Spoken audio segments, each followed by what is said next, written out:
Olá pessoal, eu sou o Vini e esse é o quarto episódio da segunda temporada do podcast Me Passa a Receita. A receita de hoje é como montar uma equipe perfeita. Mas antes de apresentar o convidado, eu vou falar um pouco sobre o nosso patrocinador. A Lavreteira é a nossa parceira de anos e está com uma novidade, os snacks. A nova linha apresenta um lanche rápido e nutritivo para quem quer praticidade e sabor no meio da rotina. São 5 opções disponíveis: cranberry, natural, nibs, pistache e aperitivo. O meu favorito é o de pistache, não vivo sem. Para mais informações, você pode apontar seu celular para o QR Code que está aparecendo aqui na tela. Vai de snack, sabor, nutrição e leveza em um só pacotinho. E agora vamos falar com o nosso convidado. Hoje, o convidado é o chefe Lênin Palhano, que está à frente do Grupo Acuro, que engloba o FAIR, o BIO e o mais novo empreendimento, o Trama. Ele também atua no ramo de consultorias com trabalhos de sucesso, como o Fuso Hotel em Florianópolis e o B Hotel em Brasília. Bem-vindo, chefe. Obrigado pelo convite, ainda mais por um tema tão relevante aí no nosso setor, né? Importante falar. A ideia do podcast, para quem está iniciando agora, esse é o nosso quarto episódio, então volta lá para o primeiro episódio, que é uma construção, uma trilha para o pessoal, para quem está empreendendo ou quer começar a empreender no ramo de gastronomia, saber o passo a passo. Então, desde o primeiro episódio que a gente falar com o pessoal do Sebrae, para ver se você tem tino para empreender, qual o teu modelo de empreender, até agora que a gente vai chegar e vai falar sobre como montar uma equipe, falar sobre um pouco de RH, como escolher as pessoas. Então, acho que a primeira pergunta para você é como identificar e buscar talentos alinhados à cultura do negócio. Bom, tem sido um grande desafio, né? Mas eu confesso que ao longo dessa jornada aí de 18 anos de trabalho, é natural que os profissionais venham nos buscar, né? Então, hoje as redes sociais são bem relevantes na nossa busca, então a gente acaba encontrando muita gente por rede social, expondo um pouquinho das nossas necessidades e do nosso cotidiano, da nossa estrutura, do nosso processo criativo dentro das redes sociais. E com isso, esses profissionais que têm interesse acabam nos procurando e a gente vai fazendo essa pensagem aí, selecionando, conversando, trazendo para dentro, fazendo alguns testes e assim avançando nessas contratações. O legal é ver o momento atual que você está. Então, você está dentro, né, do Grupo Acuro, que tem 3 operações diferentes até, né? Uma que fica mais padaria e confeitaria, que tem a chefe Ana, que está também ali te auxiliando, está à frente. E aí você tem os outros 2 restaurantes que você gerencia ali.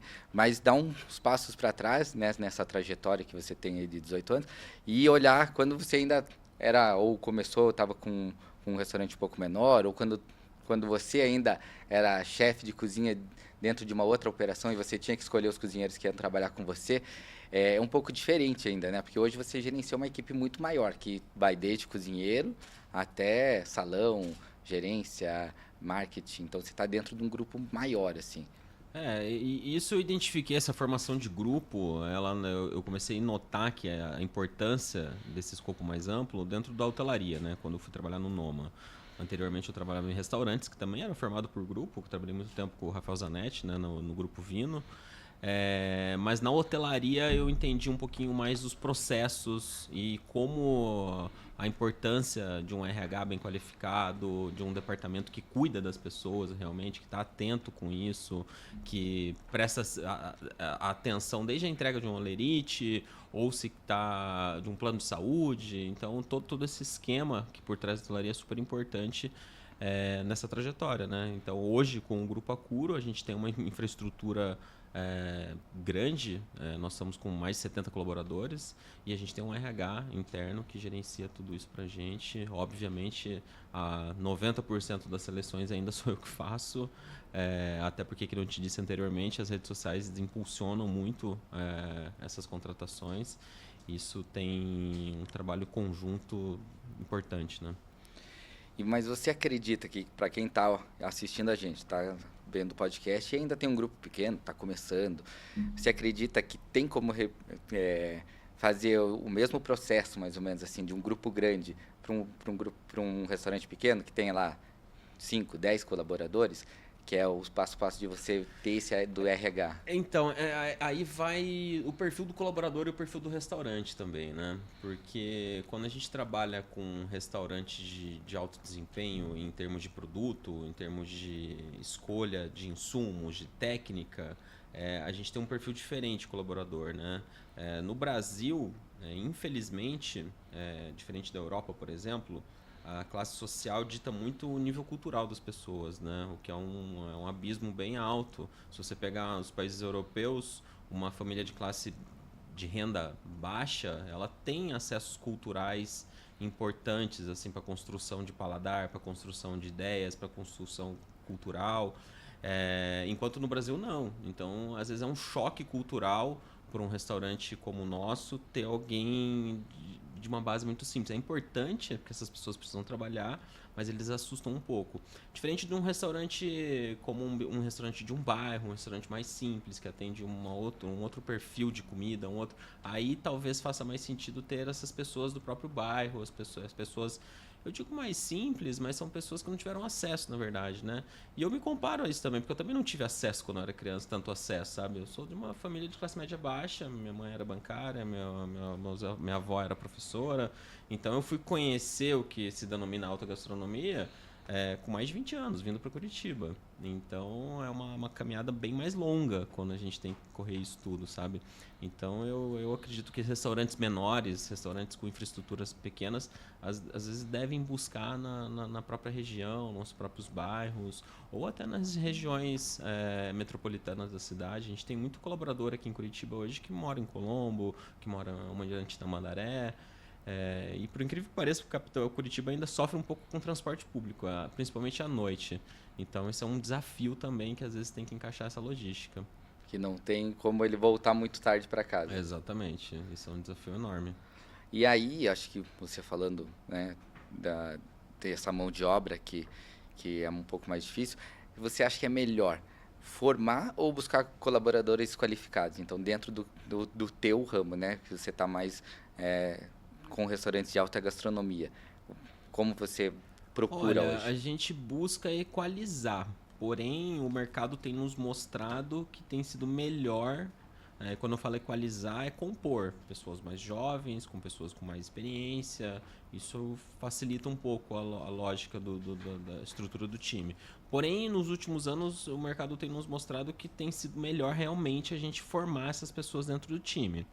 A única dor, né, que a gente tem que para formar líderes, é um processo longo. Você vai demorar um chefe de cozinha, um maître ou um gerente, é um processo de alguns anos, né? Ele não chega pronto.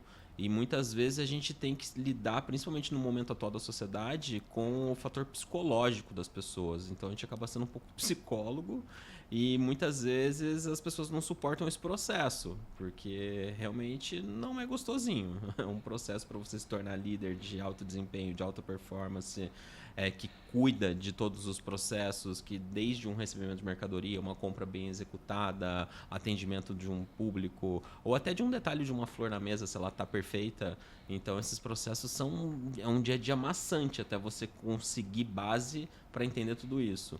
E às vezes eu tenho notado que as pessoas não suportam, não têm paciência de lidar com esse processo aí que pode durar 2, 3, 4 anos, né? Elas já querem pular etapas. Só que não estão pronta, né? Esse que é o grande... E aí vem a gestão do tempo também, né? Normalmente líderes jovens, líderes júniors, eles não conseguem fazer a gestão do próprio tempo. Então, quando eu cometi erros muito de dar liberdade demais, de deixar as pessoas gerirem o próprio tempo, e as pessoas elas entram num abismo que trabalham tanto que chega um momento que estouram. E é uma questão de próprio gerenciamento de tempo, sabe? Ela quer trabalhar tanto que obviamente vai cansar. E aí no momento de cansaço extremo, toma uma decisão precipitada e sai da empresa, né? Então eu aprendi ao longo do tempo que é super importante a gente estar ajudando esses líderes jovens a gerenciar o próprio tempo. Legal. Eu estava lendo até um livro que fala sobre a cultura Netflix, como eles trabalham dentro da Netflix, e eles dão liberdade para os funcionários escolherem quanto tempo eles vão tirar de férias, em que momento, deixam bem à vontade. Mas eles olharam que, na verdade, as pessoas elas tiram menos férias quando você dá essa liberdade, porque parece que elas querem trabalhar mais e tem medo de serem julgadas se tirarem muitas férias, né? Então, você tem que saber equalizar também isso, né? Se você dá essa gestão de tempo para a pessoa e ela trabalhar 20 horas por dia, ela vai surtar ela vai uma hora, colapsar, ela vai colapsar. Ela vai colapsar. Então, realmente tem que estar atento nisso, sabe? Como você mesmo disse, às vezes as pessoas não entendem essa gestão do tempo. E às vezes as pessoas se sentem tão primordiais para a operação, quando na realidade, se elas organizarem bem, elas continuam sendo primordiais, mas não extremamente fundamental, sabe? A empresa não vai colapsar se ela tirar 2 ou 3 horas de folgas a mais no dia, sabe? Então é uma questão bem importante para a gente estar do lado dessas pessoas, né? Para não perder esses talentos, esses potenciais aí, e o mercado se desenvolver de forma mais segura, né? Mais sólida. Uhum. E com a tua experiência, o que é melhor ou custa menos, na verdade, né, para você, para o empresário, para o empreendedor, formar esse colaborador que vai levar anos, que você falou, então é uma formação que vai demorar, tem que ter paciência, provavelmente vai ter um custo também, porque você tem que ajudar em cursos, tem que ajudar em tempo também, ou pegar um colaborador qualificado que já estava no mercado, está há anos no mercado e você diz, não, ele já está pronto. E só que o salário dele vai custar muito mais caro. Qual que é essa matemática para fechar? O que você acha? Olha, cara, assim, por experiência eu tenho gostado mais de formar pessoas. Até porque o pronto é relativo. Ele está pronto dentro daquela empresa que ele está atuando. Mas dentro da minha atmosfera, dentro da atmosfera dessa nova empresa que ele vai atuar, nem sempre ele está pronto. Às vezes ele não entende muito bem os processos, ele não entende os mecanismos. E ele vai demorar um tempo, vai ter um tempo de adaptação em relação a isso, sabe?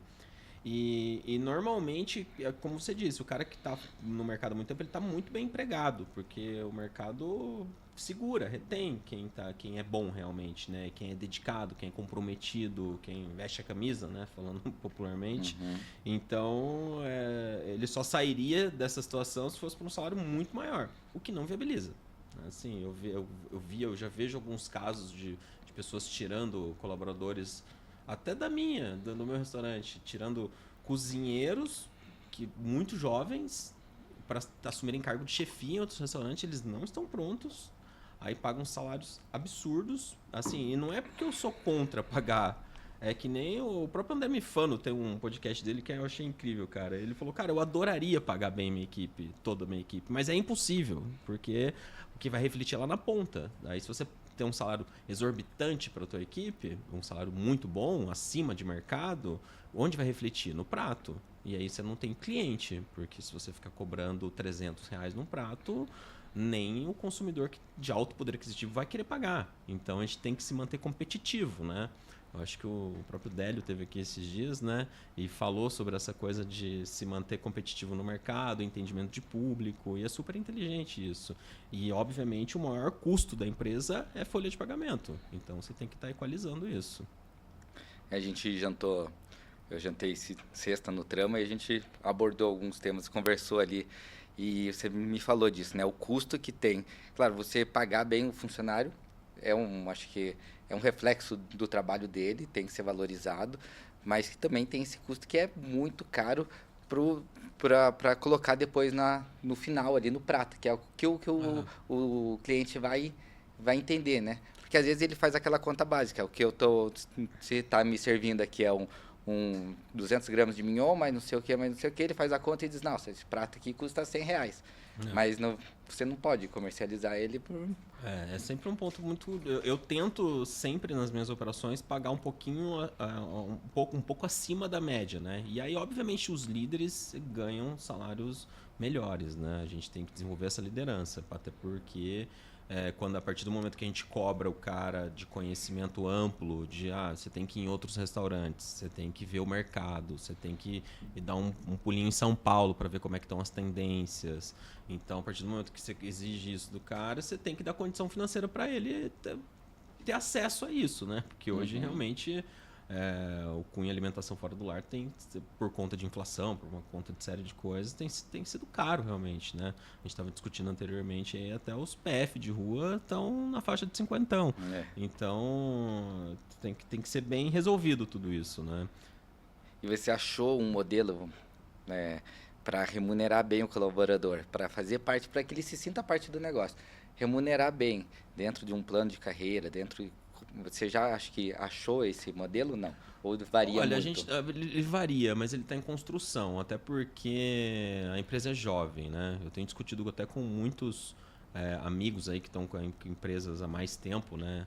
Eu tive a minha carreira foi constituída basicamente 7, 8 anos ali no Grupo Vino, mais 7, 8 anos no Noma, no hotel. E quando eu decidi empreender, minha primeira tentativa não foi bem sucedida. Então eu acabei fundando outra empresa agora, e agora as coisas estão fluindo melhor. Então agora eu estou entendendo como fazer essa remuneração de longo prazo. Mas com certeza tem que ter a variável de CMV, que é o nosso custo de mercadoria. Tem que ter variável de atendimento e qualitativo de comida também. Então a gente está achando esses qualitativos. Mas que nem eu te digo, isso aí é um plano de carreira para cima de 3 anos da pessoa dentro da equipe. Então hoje a nossa empresa está com 2 anos, então ela está em construção. Mas é muito importante o cara participar e entender essas variáveis, né? Que as principais são essas, né? Baixar turnover, que custa muito caro para a empresa. Então o cara que é líder tem que ajudar nisso. Isso é dando condições, ensinando bem, instruindo bem, deixando as pessoas felizes dentro da empresa.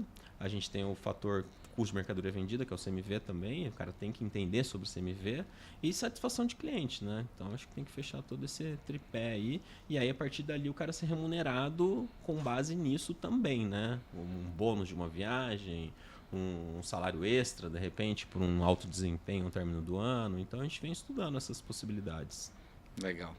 E aí, quando você recebe os currículos, vai buscar, né, novos colaboradores, como que você faz para testar, para fazer desde a entrevista até um teste na cozinha ou no salão? Olha, E escolher? esse é um bom ponto, Vini, porque eu não sei em que momento que a sociedade achou que era legal ficar pulando de restaurante em restaurante, sabe? Então, quando eu abro um currículo e eu fico realmente frustrado quando eu vejo um cara com 6, 7 anos de experiências com 12 passagens em restaurantes. Automaticamente eliminado para mim. Não tem como eu manter um cara desse. Que nem eu te falei, eu consigo formar bem uma pessoa entre 12 e 24 meses. O cara vai estar melhor para trabalhar com a gente. Ele vai estar bom mesmo com 36 meses. Que a gente tem casos dentro da minha equipe que as pessoas com 3 anos já estão num nível de entendimento, a gente se comunica melhor, é tudo mais fácil. Então o cara não vive o ciclo de problema quando ele fica muito pouco tempo. Eu digo que o primeiro ciclo de problema na empresa vem de 8 meses a 1 ano, né? Porque é desentendimento com a equipe, algum desajuste, alguma coisa que não está no conforme. Aí o cara já sai. E a partir dali, quando o cara sobrevive a essa primeira arrebentação de conflitos, a coisa começa a ser cíclica. Os problemas eles se repetem ao longo dos anos. Assim, você já viu, o cara já viu, a gente viu esse problema lá atrás, agora é mais fácil resolver, sabe? O cara vai aprendendo a identificar o problema que já aconteceu. Então, automaticamente vai ficando mais fácil. Então, acho que esse é o primeiro ponto de corte. E aí, o segundo ponto é integrar ele, né? Normalmente a gente traz para um teste de 2 dias, pelo menos, 2, 3 dias. Aí, se for cozinha, a gente vê habilidade técnica. O cara tem que ter uma habilidade técnica. Isso a gente mata. A cozinha não se engana, cara. Tem algumas profissões que o cara dá o migué, né? E cozinha não tem jeito, é muito tempo junto, você solta a faca e a tábua pro cara, é a hora que você vê a verdade, sabe? Se ele sabe fazer um bom corte, se ele sabe selar uma carne, se ele sabe passar um pano no chão. Se eu dou um rodo na mão do cara hoje dentro da cozinha, como ele passa o pano, eu já sei como ele foi treinado. Então é muito fácil identificar isso, sabe? Se ele vai ser um auxiliar, se ele vai ser um cozinheiro júnior, se ele vai ser um cozinheiro sênior, se ele tem condição para ser um subchefe. Então a gente já vai identificando ali. No salão a gente tem a coisa da postura muito forte, né? Não que na cozinha não tenha, mas no salão é muito importante, né? Um bom diálogo, uma postura. e conhecimento sobre o produto, né? Principalmente isso. E o outro ponto fundamental também é a integração. Às vezes eu nem participo desse primeiro teste, eu só fico fazendo essas observações que eu disse antes, mas eu consulto as pessoas que eu confio na minha equipe. A gente teve já alguns casos aí recentemente do cara que você não se entrega. O cara entrou na cozinha já falando mal de garçom. Isso não serve pra gente, porque essa rixa que existiu lá na década de 80 e 90 pra gente não pode ter mais. A gente tá super integrado como equipe. A gente não pode ter essa separação entre sala e cozinha tão gritante como houve lá atrás, né? O momento hoje exige que a gente integre mais. Então, acho que são esses aspectos aí que a gente testa na pessoa. E daí, nesses 2, 3 dias, a gente avalia. Obviamente, depois a gente tem um período de experiência, né? Que é 30, 45 ou mais um período desse, para avaliar se o cara vai desempenhar realmente, né? Então, e é super importante. Eu bato muito com os líderes de cozinha, que é muito importante avaliar. Porque as empresas podem fazer o 30 e 60 ou 45 e 90, né? Então, avalia, mas conta pro cara nos primeiros 30. Cara, ó, se você teve alguns pontos aqui que a gente achou que você tem que corrigir, sua comunicação com a equipe não foi legal, tem que falar, sabe? E aí o próximo passo ou o 45 mais ou o 30 mais, aí você tem que dar um feedback bem real pro cara e avaliar, porque depois é caro demitir esse cara. Então a gente tem que, dentro desse período de experiência, é super importante identificar se ele vai ter condição de cumprir o que ele foi contratado ou não, né?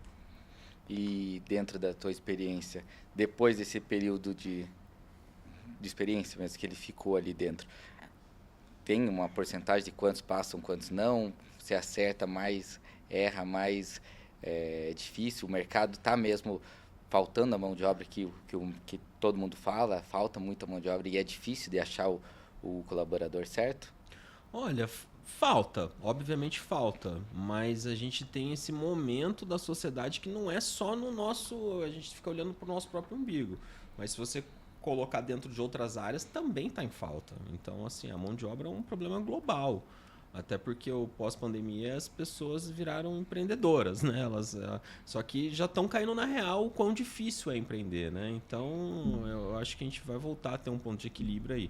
Dentro da nossa área eu tenho uma avaliação curiosa, assim, porque a gente teve um boom de pessoas querendo trabalhar há 10 anos, 15 anos atrás, quando vieram. Quando eu me formei, até um pouquinho depois, ali, 2015, né? Quando surgiram os programas de TV no Brasil. Então você tinha uma classe média querendo trabalhar dentro das cozinhas. E essa classe média se deu conta depois que se ganha muito mal no início de carreira. E não sustenta esses hábitos dessa classe média. Então a gente tem um retrocesso nesse aspecto, que hoje a gente tem mais gente da base, realmente, que precisa trabalhar dentro das cozinhas, e essas pessoas já saíram. Então, realmente, antes tinha muito mais abundância. Só que não funcionou, porque é um trabalho que demora muito tempo. Para você cavalgar um cargo de subchefe, um cargo de chefe, para você realmente ser bom, 8, 10 anos, sabe? Para você ter uma boa remuneração, se você acertar as empresas que você está trabalhando. Então, essa situação de mercado aí também impôs isso pra gente.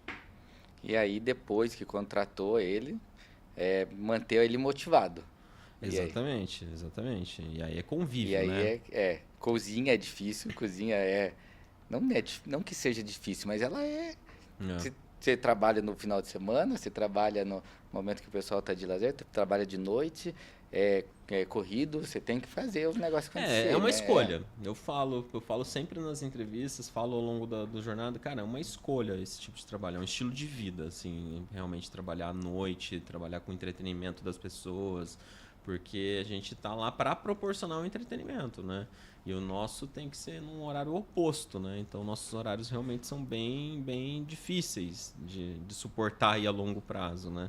Tanto é que às vezes eu vejo algumas pessoas migrando de carreira ali, quando vão atingindo uma idade um pouquinho mais avançada, tudo, para ter um pouquinho mais cansativo. Que é cansativo. E realmente exige uma capacidade física e mental muito alta o nosso trabalho, sabe? Se você falar tanto sala quanto cozinha, sabe? O cozinha talvez um pouco mais físico até, E o sala, às vezes a gente não fala tanto da sala, mas a sala exige um trabalho mental muito forte também, que você está lidando com muita gente ao mesmo tempo e expectativas diferentes. E às vezes as pessoas vão com expectativas altíssimas no teu empreendimento, no teu restaurante, e você tem que atender aquilo. Às vezes a gente tem...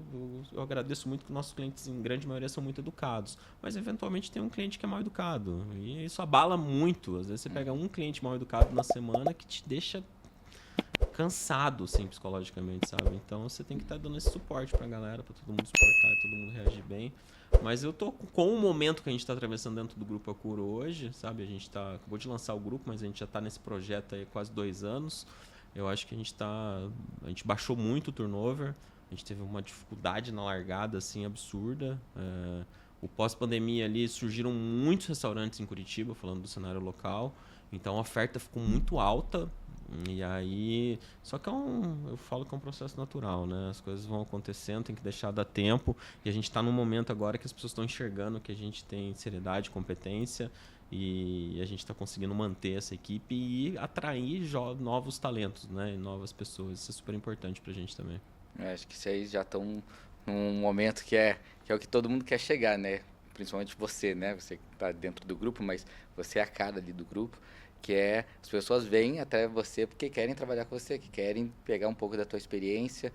E o legal é você estar inserido em tudo, né? Você pega desde a cozinha, que você tá lá no trampo e faz o cardápio, né? Eu fui lá sexta, você tava lá na cozinha cuidando de cada detalhe, mas fora do horário você tá também cuidando das outras coisas, de compras, de tudo, de RH, ajudando na contratação, no marketing, quando a gente conversa sobre marketing, enfim, você tá no geral. A gente tem...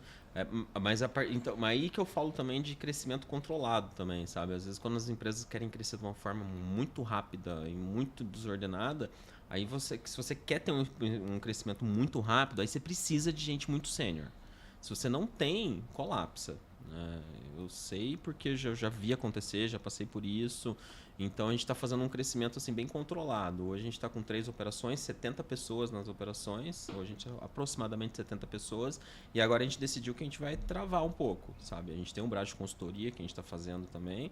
Mas é importante travar agora um pouquinho esse crescimento e organizar bem as 3 casas. Então a gente está muito focado agora, tanto na área de comunicação, quanto na área de desenvolvimento humano, quanto na área de criatividade, de hospitalidade, de treinamento. A gente está super focado, super fechado agora para isso se desenvolver. E quem sabe daqui 18 meses, 24 meses ou até mais um pouco, a gente possa voltar pensar em outras operações, em crescimentos mais amplos, porque senão o crescimento desordenado atrapalha até o fluxo da gestão de pessoas.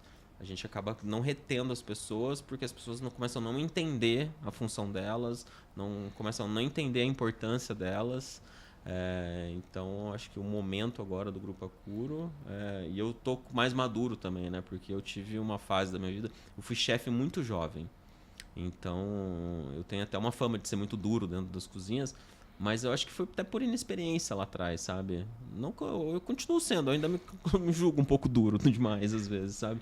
Mas melhorei muito já, e isso a experiência te dá, não tem jeito. Quando você é chefe de cozinha com 24 anos, como eu fui, você apanha muito, né? Então, fui aprendendo ao longo dos anos aí que as coisas não são do dia para noite, que às vezes exige paciência, a gente tem que dar liberdade um pouco para as pessoas na medida certa também, para elas se desenvolverem, né?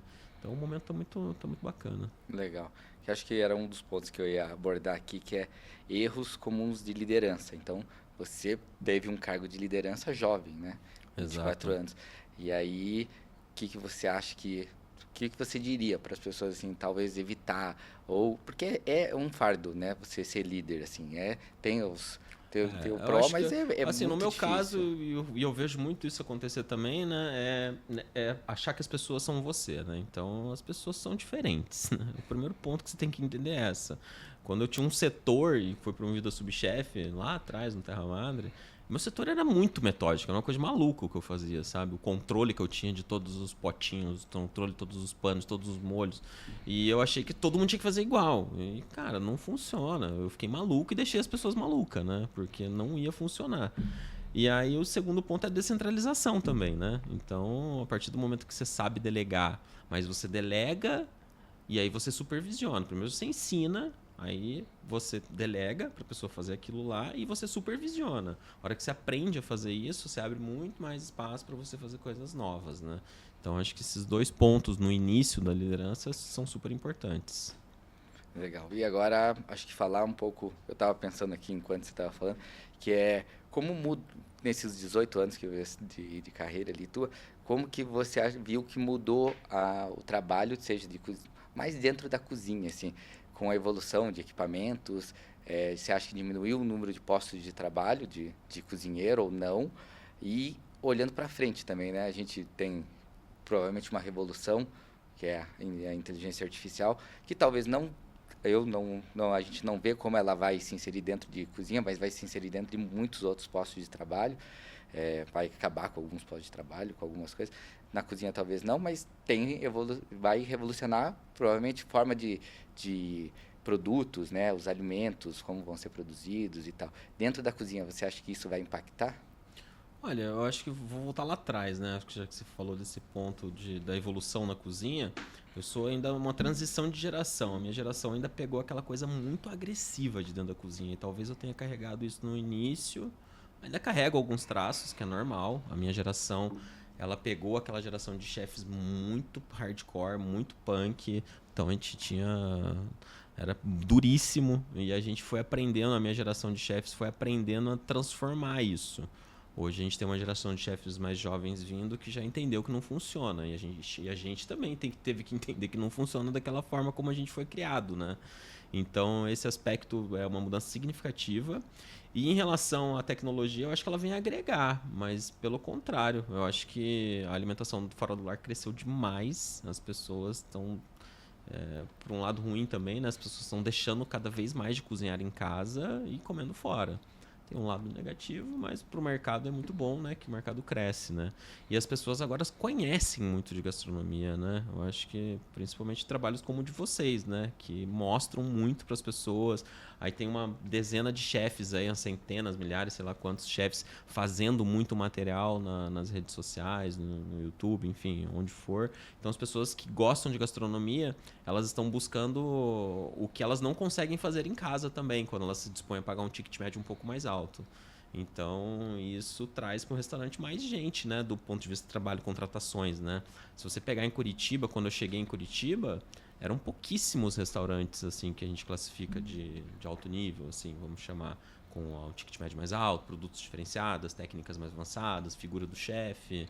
A gente tinha, eu não vou saber, mas sei lá, 5. Hoje a gente tem dezenas de bons restaurantes em Curitiba, né? A gente for falar de chefes aqui hoje, a gente vai ficar falando. E quando eu comecei, na verdade, só tinha o Celso. Uhum. Então, que foi o grande ícone aí da cidade, né? Continua sendo, né? É o pai de todos, né? Mas hoje, se a gente pode começar a falar de chefes aqui, a gente vai falar de algumas dezenas aí de bons chefes na cidade, né? Legal. Acho que agora falar para a gente normalmente fala aqui no podcast para empreendedor, para empresário, mas também tem muito chefe de cozinha que escuta, ou cozinheiros, ou quem quer ser chefe, quer se formar. E com a tua participação aqui, com certeza vai ter bastante chefe querendo escutar. A tua trajetória, né? Por mais que tenha sido rápida ali, a ascensão foi rápida ali dentro do grupo do Zanetti, com 24 anos você virou chefe e tal. O que você dá de conselho para quem quer começar nessa área? Olha, tem que ter paciência, cara. Eu acho que o grande mal da sociedade hoje é paciência e suportar o processo, sabe? Eu vejo algumas pessoas da minha própria equipe, cara. A gente estava lá numa operação anterior à que a gente está hoje. Aí alguns estão comigo há 3 anos e meio, 4 anos. Esses estão voando hoje, sabe? Mas eles suportaram um processo absurdo, assim, sabe? De cobrança, de exigência. Porque entre você sair do razoável para chegar no excepcional, é um turbilhão. Assim, não é legal, não é gostoso, mas é um momento da tua vida que você tem que atravessar. Então, minha maior recomendação é se você quer chegar ao excepcional realmente, né? E isso não acaba nunca. Eu estou buscando o excepcional todos os dias. Então, ele é um turbilhão muito grande, assim, sabe? Para você chegar no nível de entendimento, para onde a gente vai, amadurecimento. Então, acho que o maior conselho é ter paciência e suportar o processo. Legal. Acho que falamos uma maneira geral, assim, bem do tema. Eu queria agradecer você pela participação. Se você quiser deixar as redes sociais das suas 3 operações, o teu Instagram também, para o pessoal seguir.